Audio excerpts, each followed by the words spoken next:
आप लोग class 11th में आ चुके हो तो एटलीस्ट 30 तक एटॉमिक नंबर आपको रटे होने चाहिए। आपको जो यूज करनी है वो है एसआई यूनिट्स, केजीएस जिसको बोलते हैं, ठीक है। केजीएफ मत चले जाना, ये है केमिस्ट्री, इससे सिंपल और क्या चाहिए तुम्हें। रोटी और पनीर मंगाया, पनीर पहले खत्म हो गया, पनीर लिमिटिंग इंग्रेडिएंट है। कितने बढ़िया तरीके से यार। Hello hello hello, hi everyone, कैसे सभी लोग? आई होप सब अच्छे होंगे। स्वागत है आपका इन्फिनिटी लर्न पे। और दोस्तों शुरुआत करते हैं केमिस्ट्री के पहले chapter some basic concepts of chemistry के क्विक रिवीजन की, है ना। ये जो होने वाले हैं वो क्विक शॉट होने वाले हैं। एग्जाम है उसे 2 दिन पहले देखो, 4 दिन पहले देखो, 10 दिन पहले देखो और पूरा चैप्टर याद कर लो। हाँ, इसके साथ आपको और क्या करना है, इसके साथ आपको सिर्फ और सिर्फ एनसीईआरटी की बैक एक्सरसाइज करनी है। सारी थ्योरी मैं कराऊंगा, आप एनसीईआरटी की बैक एक्सरसाइज करो, जाके एग्जाम में बढ़िया नंबर लेके आओ, है ना। तो फटाफट से जो भी साथी यहां पे जुड़े हुए हैं, चैनल पे नए हैं, सेशन पे नए हैं, तो इस वीडियो को अपने दोस्तों के साथ साझा करिएगा, शेयर करिएगा और प्लीज सब्सक्राइब तो कर ही ले, है ना। और अपनी अटेंडेंस लाइक की फॉर्म में लगा दीजिएगा। मेरा नाम है शिखर सिंह। चलिए शुरू करते हैं अपना पहला चैप्टर। अब देखो यहां पे जो भी मैं बताने वाला हूं वो आपको पीडीएफ की फॉर्म में टेलीग्राम पे भी मिल जाएगा, है ना। ये एक मान लो कि फ्लैश कार्ड्स है, फ्लैश कार्ड समझते हो, देखा देखा देखा, फटाफट फटाफट फटाफट। ऐसे ही मैं तुम्हारी सबसे यूनिक, सबसे एनिमेटेड और सबसे प्यारी पीपीटी लेके आया हूं, बना के लाया हूं, बहुत टाइम लगा, लेकिन तुम्हें मैं ऐसे ही प्रोवाइड कर दूंगा। बस डिस्क्रिप्शन में लिंक होगा टेलीग्राम का, उसको ज्वाइन कर लेना। अगर डिस्क्रिप्शन में ना हो तो कॉमेंट में होगा, टीम के ऊपर है। एनीवेज स्टार्ट करते हैं। तो बेसिक केमिस्ट्री में क्या आता है? वैसे तो बेसिक में भैया पीरियोडिक टेबल हो गई, मोलर मास हो गया, है ना, एटॉमिक मास हो गए, एटॉमिक नंबर हो गए। स्टार्ट करने से पहले मैं तुम्हें एक चीज बता दूं कि आप लोग क्लास 11th में आ चुके हो तो एटलीस्ट 30 तक एटॉमिक नंबर आपको रटे होने चाहिए। 30 तक तो आपको एटॉमिक नंबर रटे होने चाहिए। Hydrogen, helium, lithium, beryllium, boron, carbon, nitrogen, oxygen, fluorine, neon, sodium, magnesium, aluminium, silicon, phosphorus, sulphur, chlorine, argon, potassium, calcium. उसके बाद साइंस की जमीन तक प्लानी मन फेंको नहीं, क्यों जलाती हो। 30 हो गए ऐसे। और 20 तक एटॉमिक मास। इतना कर लो अभी के लिए, खस्ता हालत है अभी के लिए, इतना कर लो। बाकी चलिए आगे बढ़ते हैं। सबसे पहले classification of matter. Matter 2 type के हैं, एक है प्योर, एक है इम्प्योर। जो इम्प्योर है उसको मैं मिक्सचर बोलता हूं। मिक्सचर मतलब कुछ भी मिला दो, ठीक। अब ऐसे कैसे कुछ भी मिला दो? अरे भैया चाय बनाई, चीनी मिला दी, अदरक मिला दी, सब मिला दिया, लेकिन चाय की पहली चुस्की मैंने ली और फिर आखिरी चुस्की ली, दोनों का टेस्ट सेम। हाँ, आखिरी में थोड़ी पत्ती आ जाएगी, वो छोड़ो, लेकिन चाय का जो टेस्ट है वो through out the process of drinking में सेम रहता है ना। तो ये क्या है? ये है आपका होमोजेनस मिक्सचर। ऐसे आप शिकंजी ले लीजिए या कुछ भी ले लीजिए, ये होमोजेनस है ना, जिसमें यूनिफॉर्मिटी मुझे मिलती है। इसका ऑपोजिट है हेट्रोजेनस। हेट्रोजेनस क्या होता है? हेट्रोजेनस होता है कि भाई मान लो मैंने पानी में सैंड डाला, मैंने मिट्टी डाल दी। अगर मैं मिट्टी डाल दूंगा तो उसमें क्या है कि थोड़ी देर बाद मान लो मैंने मिला दिया, अगर मैंने मिट्टी डाली तो मिट्टी नीचे सेटल डाउन हो जाएगी, ऊपर पानी हो जाएगा। तो अगर लेयर्स बन जाए, यूनिफॉर्मिटी ना रहे, वो होते हैं हेट्रोजेनस मिक्सचर्स। क्लियर हो गया? होमोजेनस और हेट्रोजेनस क्लास 9th में भी पढ़े होंगे एटम्स एंड मॉलिक्यूल्स चैप्टर में। एनीवेज अब आते हैं प्योर में। प्योर क्या है? प्योर पूरी पीरियोडिक टेबल जो है अपनी, जो हेनरी बाबा ने, सॉरी हेनरी मोजले बोल रहा हूं, जो अपनी मॉडर्न पीरियोडिक टेबल दी गई है, हेनरी मोजले ने दी है ऑब्वियसली, उसमें 118 एलिमेंट्स हैं। अब वो 118 एलिमेंट्स वो जो हैं वो प्योर है, ठीक है। अब अगर मान लीजिएगा मैंने हाइड्रोजन उठाया, मैंने ऑक्सीजन उठाया, यहां से मैंने 2 हाइड्रोजन लिए, इधर से 1 ऑक्सीजन लिया, इन दोनों को मिला दिया और H2O बना। तो H2O क्या है? H2O एक प्योर कंपाउंड है। क्लियर है? क्या वो प्योर है? हाँ, तो उसको भी मैं प्योर सब्सटेंस की कैटेगरी में रखूंगा, जिसमें फिक्स्ड कंपोजिशन होती है। वो आपके एलिमेंट्स या कंपाउंड्स, कोई भी कंपाउंड हो सकता है, H2O, NH3, H2SO4, HNO3, जो आपको लेना हो वो ले लो। आपको चाहे तो POP ले लो, plaster of Paris. Plaster of Paris का फॉर्मूला पता है? गूगल करके कमेंट में डाल दो, पता है मुझे, नहीं पता होगा तुम लोगों को। एनीवेज अब आते हैं स्टेट्स ऑफ मैटर पे। स्टेट्स ऑफ मैटर वैसे तो 5 है, सॉलिड, लिक्विड, गैस, है ना, और बोस, आइंस्टाइन, कंडेंसेट और प्लाज्मा भी होती है, बट वो अपने सिलेबस में है भी नहीं, तुम्हें ध्यान भी नहीं रखनी है। हाँ, जीके में अगर कोई तुमसे पूछ ले तो ठीक है, 5 होती है, कभी भी 3 मत बोलना। क्लियर है? कोई भी तुमसे पूछे how many states of matter, तो 5 बोल देना फट से, वो समझ जाएगा तू मेरे से पढ़ा है या तो होशियार है। तो सॉलिड, लिक्विड, गैस। अब एक एक करके देखते हैं। सॉलिड क्या है? Definite shape, volume, closely packed particles. खत्म, कोई नौटंकी नहीं। 1 नंबर में आए सॉलिड की definition, it has definite shape, volume and closely packed particles. मैं सॉलिड हूं, मैं ऐसे फैल नहीं जाता हूं, तुम लोग सॉलिड हो। हाँ, खा खा के फैल जाओ वो बात अलग है। कैमरा सॉलिड है, स्क्रीन सॉलिड है, सब सॉलिड है, ये जैसे हैं वैसे ही रहेंगे अनटिल एंड अनलेस कोई एक्सटर्नल फोर्स के ऊपर नहीं डालता हूं। फिर आते हैं लिक्विड पे। डेफिनेट वॉल्यूम, 1 लीटर पानी है तो वो 1 लीटर ही रहेगा, लेकिन ये फैल जाएगा। मैंने बॉटल में डाला तो बॉटल में रहेगा, कप में डाला तो कप में, परात में डाला तो पूरा सपाट हो जाएगा, बीकर में डाला तो ऐसा दिखेगा। ठीक है, तो जो सॉलिड है उसका फिक्स्ड शेप फिक्स्ड वॉल्यूम है, जो लिक्विड है उसकी फिक्स्ड शेप नहीं है, फिक्स्ड वॉल्यूम है। तो fixed shape no fixed volume no fixed shape. फिर आते हैं गैस पे, कुछ भी इसका फिक्स नहीं है। इस रूम में कितनी गैस है पता नहीं, बाहर कितनी गैस है पता नहीं, तो रैंडम, कोई फिक्स्ड इसका वॉल्यूम नहीं है, कोई फिक्स्ड शेप भी नहीं है। आप चाहो तो इसका प्यारा सा स्क्रीनशॉट ले सकते हो, इससे ज्यादा तुम्हें स्टेट्स ऑफ मैटर में कुछ पढ़ने की जरूरत नहीं है। अब आते हैं एसआई की यूनिट्स में। बहुत दिक्कत आती है सर, कब सेंटीमीटर कब मीटर। सुनो, आपको जो यूज करनी है वो है एसआई यूनिट्स, केजीएस जिसको बोलते हैं, ठीक है। केजीएफ मत चले जाना, लेंथ में मीटर यूज करेंगे। सेंटीमीटर है, अब क्या होता है कि भैया 1 मीटर में 100 सेंटीमीटर है, तो ऐसे आप ध्यान रखना, वो कन्वर्जन आपको आना चाहिए। लेकिन जो एसआई यूनिट्स है वो मैं आपको बताता हूं। लेंथ में कुछ नापना हो, मीटर यूज करो। किसी का वेट नापना हो कि भैया कितना भारी है, उसके लिए मैं केजी यूज करूंगा, किलोग्राम यूज करूंगा। टाइम सेकंड्स में लूंगा, ना घंटे में लूंगा ना मिनट्स में लूंगा, क्लियर है, सेकंड्स में। और टेम्परेचर केल्विन में होता है, अगर सेल्सियस में है तो इजीली उसमें 273 का ऐड करो, केल्विन में कन्वर्ट हो जाएगा। पता है ना, पता है ना। अगर कोई चीज मेरे पास मान लो कोई टेम्परेचर है for an example 30 degree Celsius है, तो मुझे क्या करना पड़ेगा 30 प्लस 273, तो वो किस में कन्वर्ट हो जाएगा, केल्विन में कन्वर्ट हो जाएगा। ये है आपकी एसआई की बेस यूनिट्स, इसका स्क्रीनशॉट ले लीजिएगा। अब आते हैं सिग्निफिकेंट फिगर्स पे, बहुत कंफ्यूजिंग टॉपिक। एनसीईआरटी में तो उन लोगों ने उल्लू बना रखा है, बिल्कुल उल्लू है भाई जो एनसीईआरटी बनाते हैं। इतने कोई फालतू का कोई क्वेश्चन, कोई इधर से क्वेश्चन, सिर्फ और सिर्फ 4 कैटेगरी है जो मैंने यहां पे लगा दी है, इसके अलावा कुछ नहीं बनेगा। साइंटिफिक नोटेशन इसके बाद बताऊंगा, क्लियर है। देखो, अगर कोई भी नॉन जीरो डिजिट है फिर भी तो आपको पूरा काउंट करना पड़ेगा। All non zero digits are significant, simple.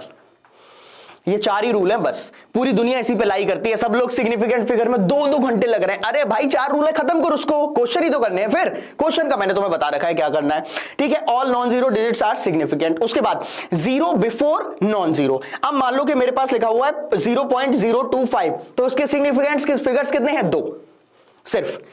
Point के बाद भी अगर 0 लिखा है ना, ये भी काउंट नहीं होगा सिग्निफिकेंट फिगर्स में, क्लियर है। तो ये कितना है, इसको मैं बोलूंगा 2 सिग्निफिकेंट फिगर्स है। स्क्रीनशॉट ले लीजिएगा या फिर लिख लो। उसके बाद अगर मान लो लिखा हुआ है zeros between non zero, non zero के बीच में, नॉन जीरो क्या है 2 और 5, इसके बीच में अगर 0 है ये काउंट करना पड़ेगा। तो 2.005, तो टोटल कितना है 4 सिग्निफिकेंट फिगर्स। खत्म खत्म। 2.000005 पूरा काउंट करना पड़ेगा। 0.0000025 सिर्फ और सिर्फ 25 काउंट करना है, 2 सिग्निफिकेंट फिगर्स होंगे, क्लियर है। इसका मतलब सिंपल ये है कि अगर आपका 0 2 नॉन जीरो के बीच में फंस गया तो आपको उसको काउंट करना ही पड़ेगा, कोई उसमें गलती नहीं करनी है, क्लियर। जीरोस आफ्टर डेसिमल, मान लो 0.200 है, ये काउंट करना है। पहले वाले काउंट नहीं करने हैं, बाद वाले। 0.200, 3 सिग्निफिकेंट फिगर्स। 0.20000 कितना हो गया, 5 सिग्निफिकेंट फिगर्स। क्यों, पॉइंट के बाद 2 है, फिर 1 2 3 4 जीरो हैं, तो आपके 5 सिग्निफिकेंट फिगर्स हो जाएंगे, क्लियर है। मजा आ रहा है, बढ़िया तरीके से, बिल्कुल सिंपल, बिल्कुल स्वादिष्ट, बिल्कुल एकदम सिंपल तरीके से, है ना। अपना प्यार कमेंट बॉक्स में देते हुए चलना, सेशन शेयर करोगे, मजा आएगा फिर, है ना। चलिए आगे बढ़ते हैं। ऐसे ही अगर तुम बढ़िया प्यार दोगे यार, और चैप्टर्स की मैं मेहनत करूंगा यार, इनको बनाने में बहुत टाइम लगता है, प्योरली इसमें सिर्फ मेरी मेहनत है। मैंने मेहनत करी है बैठ के, मैंने किसी का कुछ नहीं लिया, मैं किसी को इसका देना भी नहीं चाहूंगा, है ना। I want to thank me for believing in me.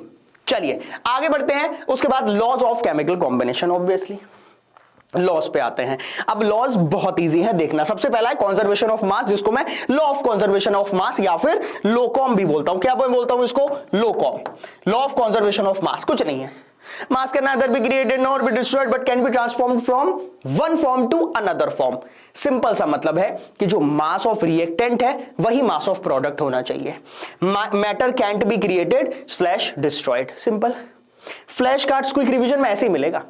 Matter ना मैं डिस्ट्रॉय कर सकता हूं, ना मैं उसको क्रिएट कर सकता हूं। अगर 18 ग्राम रिएक्टेंट मैंने लिया है तो 18 ग्राम प्रोडक्ट भी बनना चाहिए, डेफिनेट प्रोपोर्शन होता है। जैसे H2O है, H2O भैया H2O ही रहेगा, ऐसा नहीं है कि मैं इंग्लैंड गया तो पानी H3O हो गया, है ना, या भैया चांद पे चला गया तो पानी H3O या H4 हो गया, नहीं। H2O जो है वो फिक्स्ड वॉल्यूम फिक्स्ड प्रोपोर्शन में रहने वाला है, क्लियर है, डेफिनेट रहते हैं। उसके बाद मल्टीपल प्रोपोर्शन, ये बहुत कंफ्यूजिंग लगता है, आओ क्लियर करता हूं। देखो इसमें क्या होता है, कि यहां पे दो कंपाउंड्स बनते हैं। मान लीजिए मेरे पास कार्बन है और ऑक्सीजन है, मैंने कार्बन और ऑक्सीजन से दो कंपाउंड बनाए, एक बनाया CO, इसने क्या बनाया CO, बहुत बढ़िया, एक बनाया मैंने CO2। तो इसमें एक मेरे पास फिक्स होना चाहिए, कार्बन फिक्स है, तो जो बचा हुआ होगा वो सिंपलेस्ट होल नंबर रेशियो में आएगा। जैसे यहां पे ऑक्सीजन और यहां पे एक ऑक्सीजन है, यहां पे दो है, तो ये हो जाएगा 1:2। इस वाले पे आ जाते हैं, यहां पे C2 फिक्स्ड क्वांटिटी में फिक्स है, एक फिक्स होगा, दूसरा वाला जो है वो सिंपलेस्ट होल नंबर रेशियो में मुझे लिखना पड़ेगा। क्या आ जाएगा 4:2, इसको सिंपल कर लो, ये हो जाएगा 2:1, खत्म। ये हो जाएगा मेरे पास 2:1। तो ये क्या होता है लॉ ऑफ मल्टीपल प्रोपोर्शन, कि मेरे पास दो एलिमेंट्स दो डिफरेंट प्रोडक्ट बनाते हैं, उसमें से एक एलिमेंट फिक्स्ड प्रोपोर्शन में होता है और सामने वाले को मैं फिक्स्ड होल नंबर रेशियो में लिखूंगा। ध्यान रखना इसको सिंपलेस्ट होना चाहिए। एक और मैं तुम्हें एग्जांपल देता हूं, मान लो मेरे पास है N2O और दूसरा है N2O3। नाइट्रोजन फिक्स्ड क्वांटिटी में है तो इसका होल नंबर रेशियो क्या आएगा 1:3, सिंपल, खत्म हो गया, 1:3। बढ़िया। नेक्स्ट आते हैं गे-लुसैक्स लॉ। गे-लुसैक्स कुछ नहीं है, यही है डेफिनेट प्रोपोर्शन, बस ये वॉल्यूम में होता है, ठीक है। गे-लुसैक्स, इसका जो नाम है बहुत बड़ा है, लेकिन फिर भी क्या लिया, Gay-Lussac's, it is what it is. तो अब यहां पे H2 + H2O, ठीक है, बस गैस के वॉल्यूम्स मुझे लेने हैं, ठीक है। यहां पे जो मैं बात करूंगा वो ml में बात करूंगा कि भैया इसका मैंने 1 ml लिया, इसका 1 ml, ये जो बना वो 2 ml बना, सिंपल यही बात है। यहां मैं केजीज में बात करूंगा, क्लियर हो गया, ठीक है। तो जो भी है वो मैं यहां पे गैस के वॉल्यूम के बारे में बात करूंगा, यहां पे जो भी बात होगी वो गैसेस की बात होगी, क्लियर है। अब वो जो गैस है उसको मैं लिक्विफाई करके ml में, लिक्विड में, जिसमें आपको रखना है उसमें रखिएगा। सबसे इंपॉर्टेंट इन चारों में से है मल्टीपल प्रोपोर्शन, जिसमें तुम फंसोगे भी और पेपर में यही आएगा। मैं अभी लिख के दे दे रहा हूं, 100% तुम्हारा मल्टीपल प्रोपोर्शन का क्वेश्चन आने वाला है, क्लियर है। मल्टीपल प्रोपोर्शन का चलो एक वक्त तुम्हें कॉमेंट बॉक्स में इसका आंसर देना, C2O और ये है C2O5, क्या रेशियो होगा, सिंपलेस्ट होल नंबर रेशियो, इसका कमेंट बॉक्स में बता दीजिएगा, स्क्रीनशॉट ले लीजिए। मैं बढ़ता हूं आगे एटॉमिक एंड मॉलिक्यूलर मास पे। सो देख रहे हो कितना प्यारे तरीके से, इससे ज्यादा सिंपल क्या हो सकता है। इससे ज्यादा सिंपल तो भैया ये है कि तुम पढ़ाई छोड़ दो, इससे ज्यादा सिंपल कुछ नहीं है, ठीक है। क्या डेफिनेशन होती है, 1/12 मास ऑफ कार्बन एटम। तो कार्बन का जो मास है, पूरा जो कार्बन है उसका मैंने 1/12 ले लिया। यार देख रहे हो मेहनत है ये, ठीक है। 1/12 तो 1 एटॉमिक मास यूनिट। अब ध्यान रखना, अब यूनिट चेंज हो गई है, अब AMU की जगह हटके 1U हो गया, जिसको मैं फॉर्मूला यूनिट बोलता हूं। 1 atomic mass unit AMU is 1/12 of carbon atomic mass. और कार्बन का मास कितना होता है 12, इसलिए 1/12, क्लियर है, क्लियर हुआ, ठीक है। उसके बाद मॉलिक्यूलर मास क्या होता है, कुछ नहीं है। मॉलिक्यूलर मास अगर वो तुमसे डेफिनेशन पूछे तो sum of atomic masses. Atomic mass आपको 30 तक ध्यान रखने हैं, रट के बैठो, कोई अदर वे अराउंड नहीं है इसका, आपको ऐसे ही याद रखने पड़ेंगे, इसका कोई वो ट्रिक नहीं है। हाइड्रोजन से लेके कैल्शियम तक आपको रटे होने चाहिए, symbol, atomic mass, atomic number के साथ, कोई भी ट्रिक नहीं लगेगी। हाइड्रोजन, हीलियम, लिथियम ऐसे ही चलते हुए चलना है, ठीक है। तो इसमें तुम्हारे पेपर में कोई भी आ सकता है। तुम्हारे पेपर में सबसे ज्यादा टिपिकल वो अगर पूछ भी सकता है तो किसका पूछेगा, C12H22O11, शुगर का पूछ लेगा, सुक्रोज होता है ये, इसका पूछ सकता है, इससे ज्यादा टिपिकल पे नहीं जाएगा। तो कैसे निकालोगे, 12 इंटू कार्बन क्या क्या होता है 12, अगर तुम्हें पता होता तो तुम कर लेते। 22 इंटू हाइड्रोजन का होता है 1, तो 22 इंटू 1 प्लस 11 इंटू एक ऑक्सीजन का होता है 16, तो आपको इंटू 16 कर देना था। डन डन, स्क्रीनशॉट ले लीजिएगा। इससे प्यारे तरीके अगर तुम चाहो तो इसको ना ऐसे ही एज इट इज तुम्हारी अगर पेपर में बना दोगे, एक नंबर छोड़ो, 0.75 0.25 भी टच से मस नहीं होंगे तुम्हारे। अब आ जाते हैं मोल कॉन्सेप्ट पे। बहुत दिक्कत आती है मोल कॉन्सेप्ट पे, समझ नहीं आता है क्या है। आ जाओ, ये क्या है, मान लो ये जो है वो मेरे पास 1 मोल है, ठीक है, 1 मोल है, ठीक है। इस 1 मोल में कितने पार्टिकल्स हैं, 6.022, किसका 1 मोल है, किसी का भी है। मान लो ये जो है वो छोटे छोटे ऑरेंजेस हैं, संतरे हैं, तो यहां पे मैंने बोला कि मेरे पास 1 मोल ऑफ संतरा है। ये क्या है, ये जो पूरा है वो 1 मोल ऑफ संतरा है। इसके बाद इसका मतलब क्या हुआ कि मेरे पास कितने संतरे हैं, कितने ऑरेंजेस हैं, मेरे पास 6.022 इंटू 10⁻23 नंबर ऑफ संतराज हैं। क्लियर है? जैसे बोलते नहीं है कि 1 दर्जन बनाना दे दो, तो वो ऑटोमेटिकली होता है 1 दर्जन मतलब कितने के 12 केले इसको चाहिए। अब मैं यही बोल दूं कि मुझे 1 मोल बनाना चाहिए, तो इसका क्या मतलब है केमिस्ट्री की भाषा में कि भैया इसको 6.022 इंटू 10⁻23 बनाना चाहिए। क्लियर है? खत्म हो गया। तो अगर तुमसे कोई बोले 1 mole of CO2, 1 mole of CO2 मैंने बोला, तो इसका क्या मतलब है? इसका मतलब है 6.022 into 10⁻23 number of CO2 particles. खत्म हो गया। क्लियर है? तो ये है मेरे पास मोल। जैसे अब किसी का भी मैंने 1 मोल ले लिया, मान लो मैंने लिया 1 mole of O2, 1 mole of O2, तो ये किसके बराबर होगा? ये बराबर होगा मोलर मास ऑफ O2 के। ये बराबर होगा मोलर मास ऑफ O2 के। ये है केमिस्ट्री। रट के बैठे हैं, समझ ही नहीं आ रहा है, लेना एक साइड मैंने 1 मोल लिखा, एक साइड मैंने उसी का मोलर मास लिखा। इससे सिंपल और क्या चाहिए तुम्हें? समझ में आ गया? तो 1 मोल ऑफ ऑक्सीजन क्या है? कुछ नहीं है, उसी का मोलर मास है। 1 मोल ऑफ हाइड्रोजन मतलब molar mass of hydrogen. 1 mole of oxygen मतलब एटॉमिक मास ऑफ ऑक्सीजन। खत्म। 1 mole of O2 molecular mass of O2। ठीक है, O2 हो गए, 2 हो गए, तो मैं उसको मॉलिक्यूल में कन्वर्ट कर दूंगा। ये हो गया। क्लियर है? तो mass of 1 mole numerically atom divide by molecular mass, वो ठीक है, उससे अपन को लेना देना नहीं है, अभी अपन को समझनी है चीजें। क्लियर हुआ?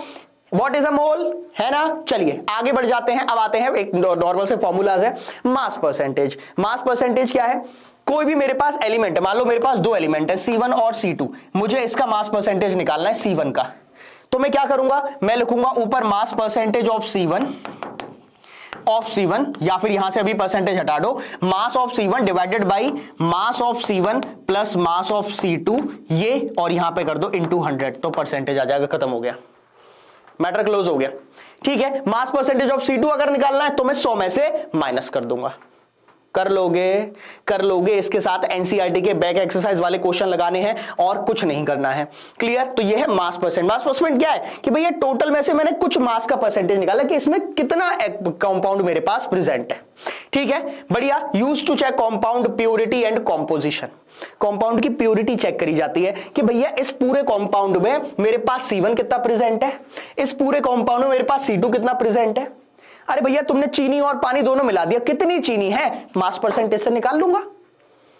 क्लियर है? चलिए आगे बढ़ जाते हैं। अब आते हैं इंपेरिकल वर्सेस मॉलिक्यूलर फॉर्मूला पे। इसके लिए मैं एक अलग से तुम्हारी डिटेल में वीडियो भी बना दूंगा, लेकिन बहुत सिंपल है। मान लो मेरे पास ग्लूकोज है। ग्लूकोज क्या होता है?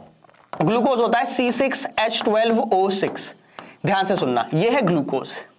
ये है ग्लूकोज का मॉलिक्यूलर फॉर्मूला MF। ठीक है, मॉलिक्यूलर फॉर्मूला। अब अगर इसका मुझे इंपेरिकल फॉर्मूला लिखना है तो कुछ नहीं है, इसको बस मुझे सिंपलेस्ट होल नंबर रेशियो में करना पड़ेगा। जैसे यहां ये अगर आप देखोगे तो 6 से डिविजिबल है, अगर मैं इसको 6 से डिवाइड कर दूं तो ये आएगा CH2O। CH2O। खत्म। तो ये क्या है? ये है आपका empirical formula EF which is known as empirical formula. तुम्हारे लिए question empirical formula of sugar बताओ। Empirical formula of sugar comment box में वीडियो रोक के empirical formula of sugar type कर देना, स्क्रीनशॉट ले लो। फॉर एन एग्जांपल क्या है मेरे पास C6H12, इसको क्या बोलते हैं? इसको बोलते हैं साइक्लोहेक्सेन। लिख दे रहा हूं मैं साइक्लोहेक्सेन। और ये क्या है भैया? इसको तुम सिंपलेस्ट होल नंबर रेशियो में कन्वर्ट करो तो ये क्या आएगा? ये आ जाएगा C1H2, जिसको मैं CH2 लिखूंगा पेपर में। अरे कुछ नहीं लिखा, इसका मतलब 1 है ना, या 1 लिखा हुआ, इसका मतलब क्या है? C है, एक हाइड्रोजन है तो CH2। क्लियर? ठीक है, बढ़िया। Empirical versus molecular formula. अब आते हैं स्टोइकियोमेट्री एंड केमिकल इक्वेशंस में। ये इंपॉर्टेंट है, ध्यान से सुनना, एक ही स्लाइड में तुम समझ जाओगे। स्टोइकियोमेट्री की क्या बेसिस है कि सबसे पहले आपको रिएक्शन बैलेंस करनी है। ठीक है, यहां पे आपको रिएक्शन बैलेंस करनी है। एक पॉइंट में पहले ही ऐड कर देता हूं, balancing of reaction. Balancing of reaction coefficient shows mole ratios, है ना। बैलेंस जब आप कर दोगे, जब आपने बैलेंस कर दी तो ये क्या है? ये आपके मोल के रेशियोज है। मतलब 2 मोल ऑफ हाइड्रोजन, 2 मोल, यहां पे क्या है? 3 mole of hydrogen, 2 mole of ammonia, ऐसे मालूम पड़ेगा। तो 1:3:2। तो क्या है? 1 मोल नाइट्रोजन और 3 मोल हाइड्रोजन मिलके, 1 मोल नाइट्रोजन और 3 मोल हाइड्रोजन मिलके 2 मोल अमोनिया के बनाते हैं। सिंपल सा मोल कॉन्सेप्ट ये है।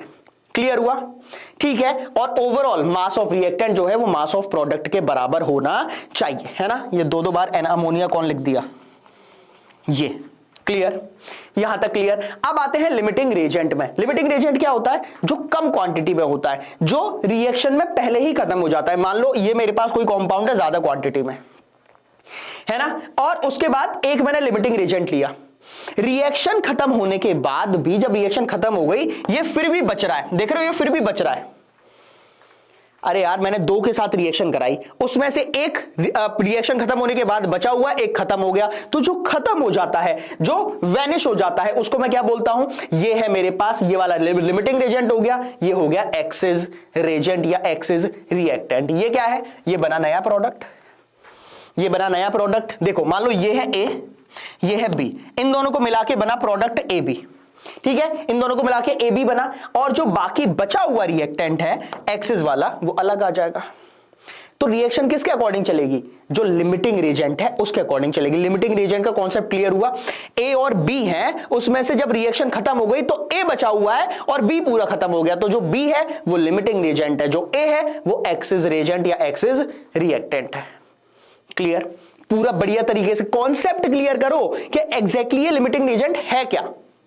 जब रिएक्शन चलती है और जो पहले खत्म हो जाए वो मेरे पास लिमिटिंग रिएजेंट है। लिमिटिंग मतलब कम क्वांटिटी में है ना। रोटी और पनीर मंगाया, पनीर पहले खत्म हो गया, पनीर लिमिटिंग रिएजेंट है, खत्म। क्लियर? स्क्रीनशॉट अगर आपको लेना है तो आप ले सकते हैं। आगे बढ़ता हूं, सॉल्यूशन कंसंट्रेशन, ये अपन 9th में भी पढ़े हैं, 11th में भी है, नीट सीयूईटी हर जगह आएगा। मोलरिटी फॉर्मूले 3 है बस। देखो मास परसेंटेज का मैंने तुम्हें पहले ही बता दिया। मोलरिटी और मोलैलिटी में क्या डिफरेंस है? क्या ऊपर कोई चेंजेस? नहीं, चेंजेस दोनों सेम, सिर्फ और सिर्फ नीचे। नीचे क्या आता है? जैसे मोलैरिटी का एग्जैक्ट डेफिनेशन क्या है? Number of moles of solute dissolved in 1000 ml of solution, 1000 ml या फिर 1 लीटर ऑफ सॉल्यूशन। ये L लिखा हुआ है, इसका मतलब क्या है कि 1 लीटर ऑफ सॉल्यूशन। यही अगर मैं मोलैलिटी में जाता हूं, ठीक है, सिर्फ और सिर्फ L का डिफरेंस है, तो यहां पे क्या आ जाता है? यहां पे आपको लेना है moles of solute dissolved in 1 kg of solvent. kg of solvent का क्या मतलब है? 1 kg ऑफ सॉल्वेंट, सिंपल। दोनों में number of moles of solute, number of moles of solute numerator में सेम है। अगर आप नीचे आओगे तो 1 लीटर ऑफ सॉल्यूशन, यहां पे आएगा 1 kg ऑफ सॉल्वेंट, बस। तो आपको इधर लेना है 1 kg of solvent, 1 kg of solvent, इसमें मोल्स के सॉल्यूट डालने हैं। यहां जो आपको लेना है 1 लीटर सॉल्यूशन। कितने बढ़िया तरीके से यार, एनिमेटेड फॉर्म में। और क्या चाहिए तुम्हें कि मैंने 1 लीटर सॉल्यूशन लिया, उसमें मोल्स डाले, यहां मैंने 1 kg सॉल्वेंट लिया, उसमें मोल्स डाले, जो निकलेगा यहां से वो मोलैरिटी, यहां से मोलैलिटी। मास परसेंटेज में फिर से तुम्हें क्या ही बताऊं, ये तो मैंने तुम्हें बता ही दिया कि जिसका मुझे निकालना है, मास ऑफ सॉल्यूट निकालना है या मास ऑफ सॉल्वेंट निकालना है, divide by total mass of solution. कैसा लगा? बढ़िया लगा। आगे बढ़ जाते हैं, अब आते हैं साइंटिफिक नोटेशन पे। बिल्कुल इजी, बिल्कुल सिंपल। देखना, 2 एग्जांपल दूंगा, सब क्लियर हो जाएगा। मान लो मेरे पास लिखा हुआ है 232.5, इसको मैं कैसे लिखूंगा? आपको हमेशा ये जो पॉइंट है वो 1 के बाद लाना होता है, यहां लाना रहेगा 2 के बाद। तो जब मैं इस साइड आऊंगा, ठीक है, जब मैं इधर आऊंगा तो आपकी 10 की पावर इंक्रीज करेगी, जब मैं पीछे आऊंगा, ठीक है। और जब मैं इस साइड जाऊंगा, हमेशा ध्यान रखना, जब मैं आगे बढ़ूंगा, उल्टा होता है यहां पे, जब मैं आगे बढ़ूंगा 10 की पावर नेगेटिव में जाएगी, तो 10 की पावर यहां पे डिक्रीज होगी। जैसे देख रहे हो 0.0016, तो अब मैं ये वाले पॉइंट को इधर लाऊंगा 1.6, तो कितना मूव किया?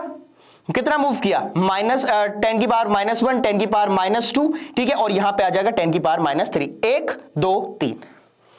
क्लियर है? तो 1 2 3 -3 आएगा, ये देखना -3 लिखा हुआ है, ठीक है। क्लियर है? देख लो, देख लो भाई। मान लो अब मैंने एक और लिया 2024.06, ठीक है। इसका बता दो क्या होगा? 1 इधर, 2 इधर, 3 इधर, तो ये क्या आ गया? 2 इंटू, या फिर सॉरी इसको 2 इंटू नहीं, 2 पॉइंट तो लिखना ही पड़ेगा पूरा। आ जाओ, क्या निकल के आया? 2.02406 इंटू 10 की पावर कितना? मैं पीछे लाया हूं तो पावर इंक्रीज होगी। कितना पीछे लाया? 3, तो यहां पे आ जाएगा 3। Simple as you like. Screenshot ले लीजिएगा। एन क्या है? एक्सपोनेंट है। अगर मैं इस पीछे जाऊंगा तो 10 की पावर इंक्रीज करेगी, आगे बढ़ूंगा 10 की पावर डिक्रीज करेगी। लिख लो, हमेशा काम आएगा। क्लियर हुआ? डायमेंशन एनालिसिस बस एक बारी फटाफट से देख लो, वैसे चैप्टर तुम्हारा पूरा खत्म हो गया है। यूनिट कन्वर्जन में है ना, unit conversion multiply by conversion factor to change units while keeping value same. ठीक है, जैसे 3 इंचेस है तो भैया इसका एग्जांपल क्या है, आप ऐसे नहीं करोगे कि ऊपर आपने सेंटीमीटर लिया, नीचे इंच लिया, इसको आप नहीं काट सकते हो, आपको यूनिट सेम करनी पड़ेगी। ठीक है, जैसे अगर ऐसे आप ऊपर लिखा हुआ है 1 kg डिवाइडेड बाई 1000 और यहां पे लिखा हुआ है ml, है ना, तो आप इससे और इससे ऐसे काट नहीं सकते हो, गलत हो जाएगा। आपको ये भी kg और ये भी kg में लाना ही पड़ेगा, तभी आपका काम होगा। क्लियर है? ठीक है, स्क्रीनशॉट चाहिए तो आप ले सकते हैं। इसी के साथ थोड़ा सा, अरे फर्स्ट कैसे गया भाई, हाँ, की टेकअवेज क्या है? Master classification and states of matter, solid liquid gas, understand mole concept, जो आपका पूरा मोल कॉन्सेप्ट है उसको बढ़िया से अंडरस्टैंड करिए। प्रैक्टिस स्टोइकियोमेट्रिक कैलकुलेशंस, जो मैंने आपको बताया कि स्टोइकियोमेट्री के twice of H2 plus N2 gives out twice of NH3, वो आपको ध्यान रखना है। Significant figures and scientific notation, जितने इजी तरीके से मैंने बताया उतने इजी तरीके से आपको पेपर में भी ध्यान रखना है, कभी नहीं फंसोगे। और उसके बाद है लॉज ऑफ केमिकल कॉम्बिनेशन, सारे लॉ ध्यान रखने, law of conservation of mass, law of definite proportion, law of multiple proportion, Gay-Lussac's law. ठीक है, एक लवोसियर का भी होता है, वो तो उसके नाम पे है। ठीक है, नाम इतना इंपॉर्टेंट नहीं है। ठीक है भाई, क्लियर है ना? Good luck with your board. Board क्यों लिखा हुआ है? मैं कभी भी 11th को जो है वो सिर्फ यही नहीं छोड़ता हूं, तो मैं तुम्हें 12th तक लेके जाऊंगा, इसलिए यहां पे मैंने बोर्ड एग्जाम्स लिखा हुआ है। क्लियर है? ऐसे ही वीडियो के लिए प्लीज चैनल को सब्सक्राइब कर लिए, है ना। सारे चैप्टर्स के क्विक रिवीजन बनाने वाला हूं और एक लाइव सीरीज भी तुम्हारे लिए जल्दी आने वाली है ना। इस वीडियो को अपने दोस्तों के साथ शेयर करिएगा। Thank you so much. और कोई भी दिक्कत है, कोई भी डाउट है, वो भी आप कॉमेंट बॉक्स में बताइएगा। अच्छा लगा, मजा आया, एकदम यूनिक तरीके से मैंने तुम्हें सब प्रोवाइड करने की कोशिश करी है, तो प्लीज अपना प्यार कमेंट बॉक्स में दीजिएगा। जो मेरी मेहनत है वो आप कमेंट बॉक्स में प्यार के थ्रू दीजिएगा। ऐसे ही सारे चैप्टर्स मैं आपको प्रोवाइड करूंगा, अगर इस पे अच्छा प्यार मिला तो, क्योंकि इसमें मेहनत लगती है, टाइम लगता है। क्लियर है? तो प्लीज अपना प्यार दीजिएगा कमेंट बॉक्स में। Thank you so much, bye bye, take care.